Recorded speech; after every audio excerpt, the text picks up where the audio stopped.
আসসালামু আলাইকুম ভিউয়ার্স, পেল হ্যাকিং ক্লাসে আপনাদের স্বাগত জানাচ্ছি। আমি কাজী নিশাত আছি আপনাদের সাথে। ভিউয়ার্স, আমাদের আজকের ক্লাসের মূল টপিক হচ্ছে ম্যালওয়্যার। তো ভিউয়ার্স, ম্যালওয়্যার জিনিসটা হচ্ছে বেসিক্যালি ম্যালিশিয়াস সফটওয়্যার। ম্যালিশিয়াসের ম্যাল আর হচ্ছে সফটওয়্যারের ওয়্যার, দুইটা জিনিস যুক্ত হয়ে আসলে ম্যালওয়্যার নামটা হয়েছে। তো ম্যালিশিয়াস সফটওয়্যারের ভ্যারিয়েন্ট আছে, এটা আপনার ভাইরাস হতে পারে, র্যানসমওয়্যার হতে পারে, স্পাইওয়্যার হতে পারে, বিভিন্ন ধরনের ম্যালওয়্যার হতে পারে। তো অনেক অ্যাডভান্স লেভেলের হ্যাকার যারা আছেন তারা বেসিক্যালি এই ম্যালিশিয়াস সফটওয়্যার বা ম্যালওয়্যারগুলো নিজেরা প্রোগ্রামিং করে কোডিং করে তৈরি করে থাকেন। তো যখন একজন হ্যাকার বেসিক্যালি ম্যালওয়্যার তৈরি করেন তখন তিনি তার নিজের পছন্দ মতো কোড দিয়ে ম্যালওয়্যারটা তৈরি করে থাকে। তো ভিউয়ার্স, ম্যালওয়্যারের ক্ষেত্রে আমরা অনেকগুলো বিষয় আজকে জানার চেষ্টা করব। বিআইটিএস মানে হচ্ছে ব্যাকগ্রাউন্ড ইন্টেলিজেন্ট ট্রান্সফার সার্ভিস। তো এই ব্যাকগ্রাউন্ড ইন্টেলিজেন্ট ট্রান্সফার সার্ভিসটা বেসিক্যালি উইন্ডোজের আপডেট হওয়ার জন্য ইউজ করা হয়। অর্থাৎ এই ট্রান্সফার সার্ভিসটা এমন একটা ট্রান্সফার সার্ভিস যেটা হচ্ছে আমাদের মানে সামনেই স্ক্রিনে কোনো কিছু ওপেন থাকে না, কিন্তু কম্পিউটারের ব্যাকগ্রাউন্ডে ভিতরে এটা ডাটা ট্রান্সফার করে। তো যার কারণে হয় কি, উইন্ডোজ যখন আপডেট হয় আমরা কিন্তু টের পাই না। উইন্ডোজ আপডেট শেষ হয়ে যাওয়ার পরে আমরা টের পাই যে আমাদের উইন্ডোজটা আপডেট হয়ে গেছে। কম্পিউটার বন্ধ করার সময় বলে যে আপনার উইন্ডোজটা আপডেট হয়ে গেছে, এটি ইনস্টল হতে কিছুক্ষণ সময় লাগবে। তো ভিউয়ার্স, ম্যালওয়্যার সফটওয়্যারগুলো বেসিক্যালি এই বিটস বা বিআইটিএসটাকেই বেসিক্যালি অনেক ক্ষেত্রে ইউজ করে। তো এটা ইউজ করার পিছনে অনেকগুলো কারণ আছে, যেটা আমি স্ক্রিনে লিখে দিয়েছি। প্রথমত হচ্ছে অ্যান্টিভাইরাস বা উইন্ডোজ ডিফেন্ডার সফটওয়্যারগুলো এই ম্যালওয়্যারটাকে ধরে না, কারণ তারা মনে করে যে এটা ট্রাস্টেড, যেহেতু উইন্ডোজের নিজস্ব একটা প্রোটোকল এটা। তারপরে এটা একটা কাজ করে, সেটা হচ্ছে আমরা যখন নেট ইউজ করি, ধরেন আমি একটা মুভি দেখছি, তখন যদি সে আপনার কম্পিউটারের ফাইলগুলো ট্রান্সফার করে নিয়ে যেতে চায় তাহলে আপনার নেট স্লো হয়ে যাবে, আপনি বুঝতে পারবেন যে কোনো একটা সমস্যা হয়েছে। তো এই জন্য এই ম্যালওয়্যারটা কী করে, অটোমেটিকলি ডিসাইড করে যখন আপনি নেট চালাচ্ছেন তখন সে তার কাজটা স্লো করে দেয়, যাতে করে আপনার কাজে ডিস্টার্ব না হয়। আবার যখন আপনি নেট কানেক্ট আছে কিন্তু আপনি কোনো কাজ করছেন না, কম্পিউটার থেকে উঠে চলে গেছেন, কম্পিউটার ওপেন আছে, তখন সে কী করে, তার কাজটা খুব দ্রুত সে লোড করে। তাহলে আপনি বুঝতেই পারছেন যে মানে আপনি বুঝতেই পারবেন না, কোনোভাবে আপনি যাতে না বুঝতে পারেন তার জন্য যা যা টেকনিক আছে তাই ম্যালওয়্যারটা ইউজ করে। এরপরে সে কী করে, যখন কম্পিউটার আপনি রিস্টার্ট দেন তখন সে অটোমেটিকলি ওপেন হয়ে যায়।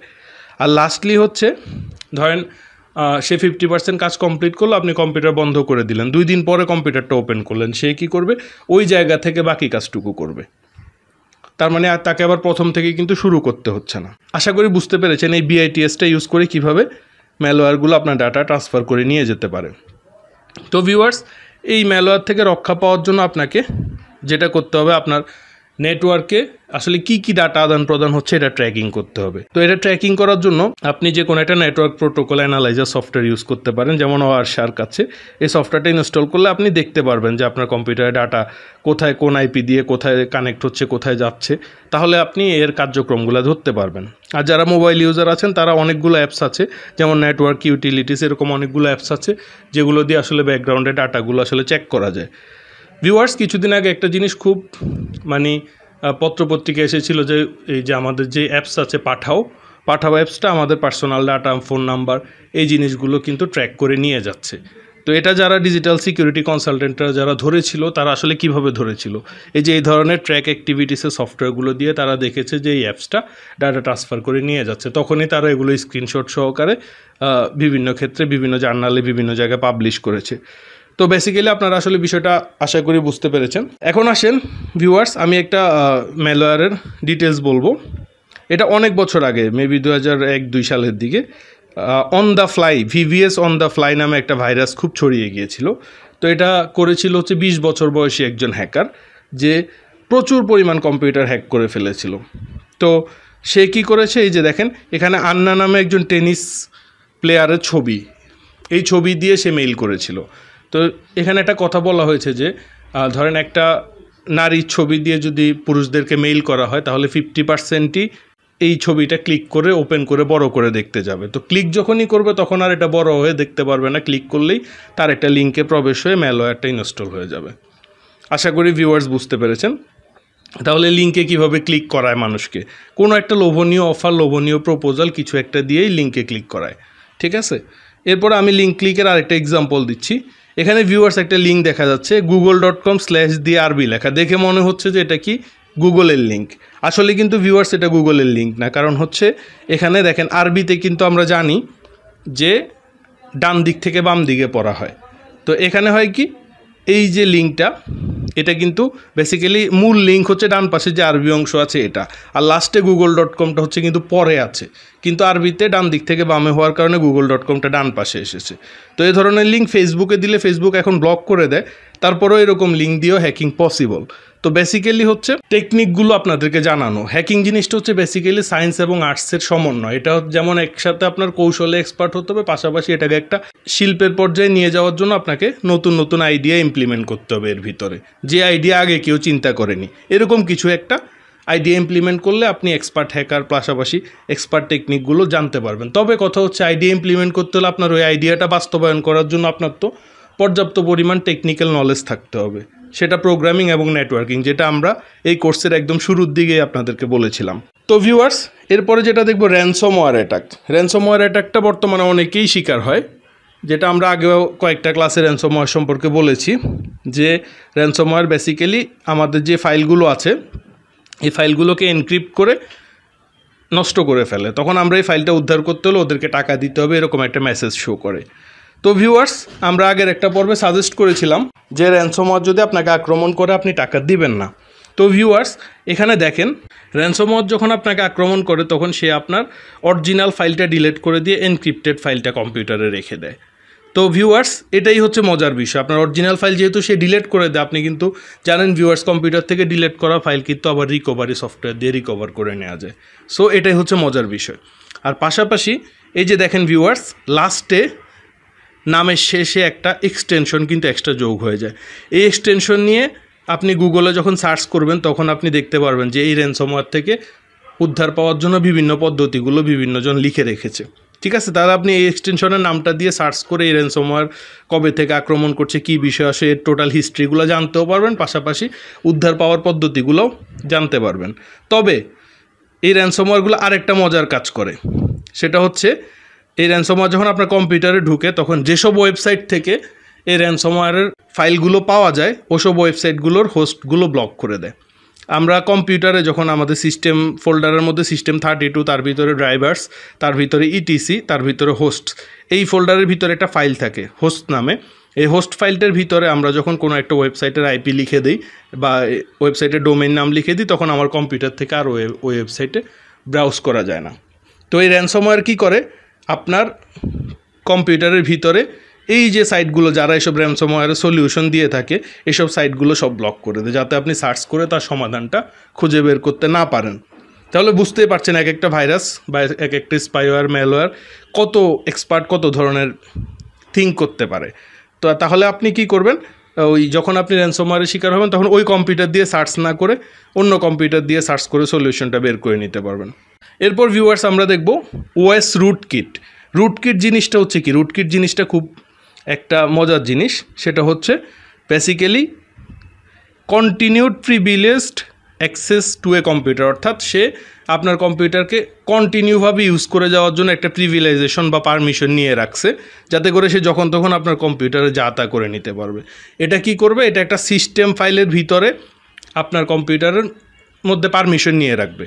নর্মালি আমরা যখন নর্মালি এন্ড ইউজার লেভেল থেকে যখন কোনো একটা প্রোগ্রাম রান করি তখন তার মধ্যে কোনো ম্যালওয়্যার কোড যদি থাকে তাহলে অ্যান্টিভাইরাস সেটাকে ধরতে পারে, কিন্তু যখন একটা ম্যালওয়্যার আপনার অপারেটিং সিস্টেমের একদম রুটের ভিতরে চলে যায় তখন আসলে অ্যান্টিভাইরাস কিন্তু তার এটা ধরার ক্ষমতা থাকে না, কারণ অ্যান্টিভাইরাসও তো একটা সফটওয়্যার, তার ক্ষমতা যতটুকু তার থেকে আরও গভীরে রুটে চলে গেলে তার ক্ষমতা আরও বেশি। এখানে ভিউয়ার্স একটা রিং দিয়ে দেখানো হয়েছে, দেখেন রিং 3 মানে একদম লাস্টের লেভেলে থাকে আমাদের অ্যাপ্লিকেশন বা সফটওয়্যারগুলো, তার ভিতরে থাকে ধরেন রিং 2 এর ভিতরে থাকে ডিভাইস ড্রাইভারগুলা, রিং 1-এ থাকেও ড্রাইভারগুলা, আর রিং 0-তে থাকে কার্নেল একদম গভীরে। তো কার্নেল লেভেলে যখন একটা রুটকিট আপনার কম্পিউটারে ঢুকে যায় তখন আপনি অপারেটিং সিস্টেম রিইনস্টল দেওয়া ছাড়া এটা থেকে উদ্ধার পাওয়া প্রায় অসম্ভব। এখানে আমি ডান পাশে কিছু রুটকিটের এক্সাম্পল দিয়ে রেখেছি, যেমন হচ্ছে Len Davis and Steven Deck, তারপরে অ্যান্টি রুটকিট, এরকম অনেকগুলো রুটকিট আছে যেগুলো পপুলার। ঠিক আছে, তো এই ধরনের রুটকিট যারা ডেভেলপ করে তারা হচ্ছে অপারেটিং সিস্টেমের কার্নেল নিয়ে স্টাডি করে এবং মোটামুটি দেখা যায় যে একটা উইন্ডোজ বা একটা লিনাক্স অপারেটিং সিস্টেমের কত ডিপে কত কিছু আছে, এই জিনিসগুলো নিয়ে প্রোগ্রামিং করে। ভিউয়ার্স, এখন আমি যে জিনিসটা নিয়ে কথা বলবো এটা হচ্ছে পেজ জ্যাকিং। খুব মজার একটা হ্যাকিং। পেজ জ্যাকিংটা হচ্ছে একটা কমান্ড আপনি কপি করবেন আর পেস্ট করলে গিয়ে আরেকটা কমান্ড হবে। মানে হচ্ছে কেমন, ধরেন আপনার কম্পিউটারে একটা টেকনিক্যাল সমস্যা হয়েছে, আপনার কম্পিউটার রিস্টার্ট নিচ্ছে বা র্যাম কাজ করতেছে না বা কোনো একটা সমস্যা হয়েছে বা যে কোনো একটা সফটওয়্যার ওপেন হচ্ছে না, আপনি নেটে সার্চ করলেন, সার্চ করে চলে গেলেন একজন হ্যাকারের ওয়েবসাইটে। ও কী করলো, তার ওয়েবসাইটে এই সমস্যাটা সমাধান দিয়ে রেখেছে যে এই কমান্ডটা কপি করে নিয়ে আপনার কম্পিউটারের যে কমান্ড প্রম্পট আছে, কমান্ড প্রম্পটে আপনি কমান্ড লাইনে এই লেখাটা পেস্ট করে দিয়ে এন্টার দিলে আপনার জিনিসটা সমাধান হয়ে যাবে। তো আপনি তো এত কিছু বুঝেন না, দেখলেন যে খুব সিম্পল একটা নির্দোষ 2 লাইনের কমান্ড লেখা আছে, আপনি বা 1 লাইনের কমান্ড লেখা আছে, এই কমান্ডটা আপনি কপি করে নিয়ে যখন আপনি তো তখন আছেন একটা টেনশনে, ঠিক আছে, তো তখন আপনার এত ভালোভাবে জিনিসটা খেয়াল করার মতো আপনি ওই রকম স্বাভাবিক নর্মাল মোডে নাই। তো আপনি যখন কপি করে গিয়ে নোটপ্যাড কমান্ড প্রম্পটে গিয়ে যখন পেস্ট করবেন তখন অন্য আরেকটা লেখা পেস্ট হবে, সেটা আর আপনি খেয়াল না করে এন্টার প্রেস করে দিবেন। যখনই আপনার এন্টার প্রেসটা করে দিবেন সাথে সাথে কী হবে, আপনার কম্পিউটারের যাবতীয় অ্যাক্সেস ওই হ্যাকার নিয়ে নিতে পারবে। সে যখন ইচ্ছা আপনার কম্পিউটারে ঢুকে যা ইচ্ছা তা করতে পারবে। তো এখন এই যে কমান্ড প্রম্পটে আপনি গিয়ে এটা পেস্ট করার আগে আপনাকে এই জন্য নেট থেকে যে কোনো কিছু কপি করে যদি আপনি কম্পিউটারের কমান্ডে বা যে কোনো জায়গায় এন্টার করতে যান, তাহলে আগে সেটা যে কোনো একটা টেক্সট এডিটর, নোটপ্যাড বা এরকম কোনো টেক্সট এডিটরে জিনিসটাকে পেস্ট করে তারপরে গিয়ে আবার সেখানে কোডটা ভালো করে দেখে তারপর সেখান থেকে কপি করে নিয়ে পেস্ট করতে হবে। তাহলে আপনার এই ধরনের পেজ জ্যাকিংয়ের আক্রমণ শিকার হওয়ার সম্ভাবনা কম। এরপর ভিউয়ার্স, আমরা যেটা নিয়ে কথা বলবো এটা হচ্ছে মারিয়ানা ওয়েব। আমরা আমাদের গত ক্লাসে ডার্ক ওয়েব সম্পর্কে, ডার্ক ওয়েব বা ডিপ ওয়েব সম্পর্কে জেনেছিলাম। তো ভিউয়ার্স, ওই ক্লাসে মারিয়ানা ওয়েব নিয়ে কথা বলিনি, কারণ মারিয়ানা ওয়েবটার আসলে অস্তিত্ব আছে কি না এটা কিন্তু আসলে সবাই এখনও মানুষজন কনফিউজড। কেউ বলে যে এটার অস্তিত্ব আছে, কেউ বলে এটার অস্তিত্ব নাই। মারিয়ানা ওয়েবটা হচ্ছে ডার্ক ওয়েব বা ডিপ ওয়েব থেকে আরও অনেক গভীরে, ঠিক আছে, যেটাকে বলে লেভেল 5-এ গেলে বেসিক্যালি মারিয়ানা ওয়েবটা পাওয়া যায়। তো এটা অনেকে বলে যে এটা মিথোলজি বা এটা হচ্ছে গুজব, আসলে এরকম কিছু নেই। আবার অনেকে বলে যে এটা আসলে বাস্তবে এটার অস্তিত্ব আছে। তো ভিউয়ার্স, আমি ডান পাশে আপনাদেরকে একটা লেভেলের একটা ইমেজ দিয়ে দিয়েছি। এখানে আপনারা দেখতে পাচ্ছেন যে প্রথমে লেভেল এস যেটা আছে এটা হচ্ছে নর্মাল যারা সোশ্যাল নেটওয়ার্কিং বা ইমেল একদম সাধারণ লেভেলের ইউজাররা। তারপরে লেভেল 1-এ আছে যেটা হচ্ছে সারফেস ওয়েব, যারা আমরা বিভিন্ন ব্লগ তারপর ফোরাম এগুলো ইউজ করি। তারপর লেভেল 2-তে আছে বার্গি ওয়েব, এখানে আছে বিভিন্ন অ্যাড, তারপরে হচ্ছে পপ আপগুলো এগুলো নিয়ে কাজ করে। তারপরে হচ্ছে লেভেল 3-তে আছে ডিপ ওয়েব, আর লেভেল 4-এ আছে ডার্ক ওয়েব বা ডার্কনেট। লেভেল 4B-তে আছে প্রাইভেট ওয়েব, আর লেভেল 5-এ গিয়ে আছে মারিনাস ওয়েব। ভিউয়ার্স, আশা করি বুঝতে পেরেছেন যে মারিনাস ওয়েব জিনিসটা কি।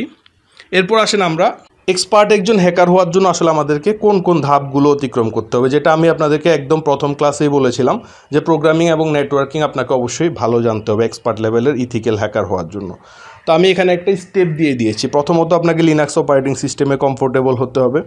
তারপর আপনাকে ল্যাঙ্গুয়েজ ফ্রি প্রোগ্রামিং শিখতে হবে, অর্থাৎ একটা ল্যাঙ্গুয়েজের উপর ডিপেন্ড করে না। আপনি বেসিক্যালি প্রোগ্রামিং ল্যাঙ্গুয়েজ জিনিসটা হচ্ছে একটা ফ্রি বিষয়, যে একজন প্রোগ্রামার যখন কোডিং পারবে তখন সে যে কোনো ল্যাঙ্গুয়েজে কোড করতে পারবে, অর্থাৎ এক ল্যাঙ্গুয়েজ থেকে আরেক ল্যাঙ্গুয়েজে সুইচ করে যাওয়া তার জন্য খুব সহজ হবে। তো আপনি এরকম ল্যাঙ্গুয়েজ ফ্রি প্রোগ্রামিং করতে পারবেন যেন আপনাকে যে ল্যাঙ্গুয়েজে ইচ্ছা আপনি সেই ল্যাঙ্গুয়েজে যখন ইচ্ছা তখন সুইচ করতে পারেন। প্রোগ্রামিংয়ের মূল বিষয়গুলো খুব ডিপলি বুঝতে হবে। এরপর আপনাকে অ্যানোনিমাস হতে হবে, অর্থাৎ নিজের পরিচয়গুলো হাইড রেখে কাজ করার মতো আপনাকে ক্যাপাবিলিটি অর্জন করতে হবে। এরপরে আপনাকে নেটওয়ার্কিং কনসেপ্টগুলো খুব ভালোভাবে শিখতে হবে। তারপরে আপনাকে এই যে hidden web, dark web, deep web এগুলো খুব ভালোভাবে ঘেঁটে দেখতে হবে। তারপরে আপনার যত ধরনের ভালনারেবিলিটি আছে আমাদের ডিভাইসের, একটা কম্পিউটারের দুর্বলতা, একটা ওয়েবসাইটের দুর্বলতা, মোবাইলের দুর্বলতা, অ্যাকাউন্টের দুর্বলতা, সব ধরনের দুর্বলতা নিয়ে আপনাকে গবেষণা করতে হবে। ইভেন কি উইন্ডোজ, লিনাক্স এসব অপারেটিং সিস্টেমের কোথায় কী ধরনের দুর্বলতা আছে এগুলো আপনাকে ফাইন্ড আউট করতে হবে। তারপরে আপনাকে বিভিন্ন টুলসগুলো প্র্যাকটিস এবং টেস্ট করতে হবে। এরপরে বিভিন্ন হ্যাকারদের যেসব ফোরামগুলো আছে এগুলোতে জয়েন করে আলাপ আলোচনাগুলো দেখতে হবে, শুনতে হবে। তারপরে আপনি বিভিন্ন হ্যাকিংয়ের, ইথিক্যাল হ্যাকিংয়ের পরীক্ষা দিয়ে সার্টিফিকেশন নিতে পারেন। যেমন এক্সপার্ট হওয়ার পরে আপনি এই সার্টিফিকেশনগুলো আপনার ক্যারিয়ারে অনেক কাজে লাগবে। যেমন সার্টিফাইড ইথিক্যাল হ্যাকার বা CEH একটা সার্টিফিকেশন আছে, আর একটা আছে অফেন্সিভ সিকিউরিটি সার্টিফাইড প্রফেশনাল বা OSCP। এই সার্টিফিকেট কোর্সটাও আপনি করে নিতে পারেন। তো ভিউয়ার্স, এখন আমরা একটু কথা বলবো ক্রিপ্টোকারেন্সি নিয়ে। আমি আগেও হালকা একটু বলেছিলাম, আজকে আর একটু ডিপে বলার চেষ্টা করব। ক্রিপ্টোকারেন্সি বেসিক্যালি প্রথম যিনি আবিষ্কার করেছিলেন বিটকয়েন, সাতোশি নামাকাতো। তো উনি প্রথম ক্রিপ্টোকারেন্সিটা আবিষ্কার করার পরে ওনার দাবি হচ্ছে এটা উনি তৈরি করে ছেড়ে দিয়েছে, এখন আর এটা নিয়ন্ত্রণ ওনার কাছেও নেই। এরকম একটা প্রসেস হচ্ছে ক্রিপ্টোকারেন্সি। আর এটা মাইনিং করা হয় ভিউয়ার্স। মাইনিং মানে হচ্ছে বিভিন্ন ম্যাথমেটিক্যাল ক্যালকুলেশন সলভ করলে তখন এই বিটকয়েনটা পাওয়া যায়। মানে বিটকয়েন বা ক্রিপ্টোকারেন্সি একটু করে পাওয়া যায় 0.00001 এরকম ভ্যালুতে। তো এখন অনেকে আছে যে বিটকয়েন মাইনিংটাকে পেশা হিসেবে গ্রহণ করে, যারা হচ্ছে একটা কম্পিউটার বা কয়েকটা কম্পিউটার ইউজ করে মাইনিং করে সেই বিটকয়েনটা আবার সেল করে দেয়। আবার ভিউয়ার্স, হ্যাকাররাও কিন্তু মাইনিংয়ের কাজে ইউজ করে বিটকয়েনটা। তো সে কী করে, আপনার কম্পিউটার ইউজ করে আপনার কম্পিউটারের ভিতরে একটা ম্যালওয়্যার সেট করে দেয়, যে ম্যালওয়্যারটা আপনার কম্পিউটারকে ইউজ করে ভিতরে বিটকয়েন মাইনিং করতে থাকে। তো আপনি নিজেও বুঝতে পারেন আপনার কম্পিউটার আপনার নেটওয়ার্ক ইউজ হয়ে ভিতরে বিটকয়েন মাইনিং হচ্ছে আর হ্যাকারের ব্যালেন্সে টাকা যোগ হয়ে যাচ্ছে। তো এই কাজটা যখন করে এই ভিউয়ার্স, ক্রিপ্টোকারেন্সির এখানে আমি কিছু এক্সাম্পল দিয়েছি, যেমন বিটকয়েন, ইথেরিয়াম, লাইটকয়েন, রিপল এরকম। তো কয়েন মার্কেট ক্যাপের ভাষ্যমতে বর্তমানে প্রায় 10,000-এরও বেশি ক্রিপ্টোকারেন্সি আছে যারা পাবলিকলি ট্রেড করছে। তো এর বাইরেও হিডেন আরও অনেক ক্রিপ্টোকারেন্সি থাকতে পারে। তো ক্রিপ্টোকারেন্সির কিছু ব্রোকার আছে, যেমন কয়েনবেস, ইটোরো, এই ব্রোকারগুলোর অ্যাকাউন্টের মাধ্যমে ক্রিপ্টোকারেন্সি কেনা বেচা করা যায়। ক্রিপ্টোকারেন্সির কিছু সুবিধার জন্য হ্যাকাররা এটাকে সবচেয়ে বেশি পছন্দ করে, যেমন একটা হচ্ছে হ্যাশিং এবং ডিজিটাল সিগনেচার, অর্থাৎ এটা হ্যাশ কোডের মাধ্যমে তাদের ট্রানজ্যাকশনগুলো মেনটেন করে, যেটা আমি আপনাদেরকে এনক্রিপশনের ক্লাসে বলেছিলাম। এরপরে এটা হচ্ছে ওই যে অ্যানোনিমিটি, অর্থাৎ আপনার পরিচয় গোপন রেখে বিটকয়েন ট্রেড করা যায়। বিটকয়েন কোন কয়েনটা টাকাটা কার কাছে যাচ্ছে এটার কোনো পরিচয় থাকে না। তারপর হচ্ছে no intermediary or supervisory bodies, অর্থাৎ এটার মধ্যে কোনো ধরনের সরকারি বা কোনো ধরনের কোনো লেভেলের কোনো নিয়ন্ত্রণ নেই, যার কারণে বিভিন্ন দেশে সরকারি বিটকয়েনটাকে কিন্তু অবৈধ ঘোষণা করেছে। আমাদের দেশেও কিন্তু বিটকয়েন বা ক্রিপ্টোকারেন্সি ট্রেডিং কিন্তু অবৈধ। এরপর হচ্ছে সিকিউরিটি। বিটকয়েন ট্রেডিংয়ে কিন্তু একটা সিকিউরিটি থাকে, এখানে হ্যাক হয়ে যাওয়ার পসিবিলিটি খুব কম থাকে। তারপরে হচ্ছে নো সেন্ট্রালাইজেশন, অর্থাৎ এটার কোনো, যেমন পেপালের একটা কর্তৃপক্ষ আছে নিজস্ব যারা পেপালটাকে মেনটেন করে। তারপর ধরেন পাইওনিয়ারের একটা কর্তৃপক্ষ আছে, কিন্তু বিটকয়েনের কোনো নির্দিষ্ট কর্তৃপক্ষ নেই যার হাতে এটা নিয়ন্ত্রণ আছে, এটা সম্পূর্ণ অটোমেটিক চলে। এরপর হচ্ছে স্যান্ডিং ক্রিপ্টোকারেন্সি, অর্থাৎ বিটকয়েন সেন্ড করাটা খুবই ইজি। ধরেন আমরা নর্মালি যখন আমরা ট্রানজ্যাকশন করি তখন এটা কোন দেশ থেকে কোন দেশে যাচ্ছে সেই দেশের ভ্যাট ট্যাক্স থেকে শুরু করে বিভিন্ন পারমিশন, গেটওয়ে পাস করা, অনেকগুলো ব্যাপার থাকে। বিটকয়েনে এত ঝামেলা নেই, বিটকয়েন সারা ওয়ার্ল্ডে একই প্ল্যাটফর্মে একসাথে চলে। এরপর হচ্ছে ইনরিভার্সেবল ট্রানজ্যাকশন, অর্থাৎ একবার বিটকয়েন আপনি কাউকে পাঠিয়ে দিয়েছেন আর কখনোই কোনোভাবে এটাকে ফেরত আনা সম্ভব না। পেপালে আপনি যদি একজনকে টাকা পাঠিয়ে দেন, সে যদি আপনার সাথে প্রতারণা করে, আপনি অনেক সময় পেপালকে রিকোয়েস্ট করে মেসেজ দিয়ে এটাকে ডিসপুট করা সম্ভব হলেও হতে পারে, পাইজাতে সম্ভব হতে পারে, কিন্তু বিটকয়েন এটা কখনোই সম্ভব না। এরপর হচ্ছে ফাস্ট ডেভেলপমেন্ট। বিটকয়েনটা খুব দ্রুত তাদের সিস্টেমটা ডেভেলপ করে, যার কারণে এটার সব কিছুই খুবই স্পিডি, খুবই স্মুথ। তো এই জন্যই হ্যাকারদের কাছে এটা হচ্ছে ফার্স্ট চয়েস। তো আশা করি ক্রিপ্টোকারেন্সি নিয়ে আমাদের যদি আলাদা একটা ক্লাস দেওয়ার চিন্তাভাবনা ছিল, তো আমি সংক্ষেপে চেষ্টা করেছি এই ক্লাসটার মধ্যে ক্রিপ্টোকারেন্সিটা আপনাদেরকে কমপ্লিট করে দিতে। আশা করি আপনারা ভালো একটা আইডিয়া পেয়েছেন। তো ভিউয়ার্স, আজকে এতটুকুই। আমি আপনাদেরকে হোম টাস্ক হিসাবে কিছু ডিসক্রিপশন লিঙ্কে হোমওয়ার্ক দিয়ে দিচ্ছি, আর আশা করি আপনারা ম্যালওয়্যার সম্পর্কে আজকের ক্লাসে একটা ভালো ধারণা পেয়েছেন। আমরাও আমাদের কোর্সের মোটামুটি শেষ পর্যায়ে, যেটা আপনাদেরকে গত ক্লাসে অ্যানাউন্স করেছি। তো ভিউয়ার্স, আজকে এতটুকুই। Thank you everybody, thank you so much. আসসালামু আলাইকুম।